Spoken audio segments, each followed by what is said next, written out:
Right, if you find yourself in a situation where you are using a longer telephoto lens or a longer zoom telephoto lens and you're in relatively low light, so you're having to use a slower shutter speed, and you find yourself without a tripod, then you're going to need to find some other way of keeping your camera steady. Now there are various ways we're quickly going to run through here to ensure that you hopefully get a sharper shot. Now the first and most obvious one is to stand where you are, but hold the camera with both of your elbows into your body like that, and that actually helps quite a bit. So you can actually hold it steady and gently squeeze the shutter. Don't stab at it, but just squeeze it gently to keep the camera as steady as possible. Now if you have image stabilization, obviously turn that on as well, so that will help. Now the second way is have a look around you to see what else is stable around you that you can use as a kind of a body tripod.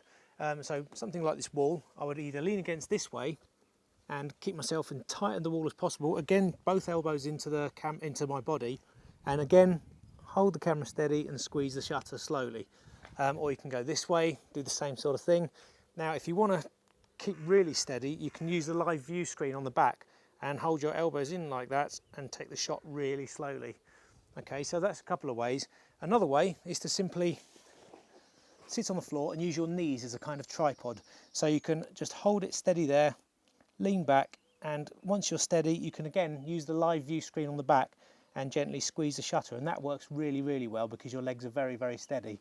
Obviously, you can just kneel down as well and use just one knee as a tripod support. Again, either use live view like that or lock your elbows into your knee and hold the camera steady that way and fire. And that's probably the one I use most at weddings and things like that. Another way is, again, use something like a railing here or a fence. This is quite good for keeping yourself steady, but obviously there's a chance you can damage your camera on it.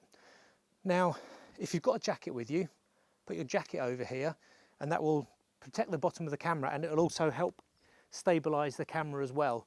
But you can also buy ready-made bean bags of all sizes from small to large, which you can lay over a fence like this and just keep the camera steady and hold it that way. So there's lots of different ways, and there's a link after this video to show you where you can buy those bean bags, because the smaller ones are very handy and they just fit in your camera bag.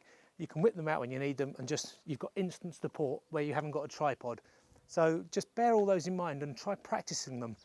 When you find yourself in a situation in low light with a longer lens and a lower shutter speed, just practice and see if you can get the sharpest shots possible.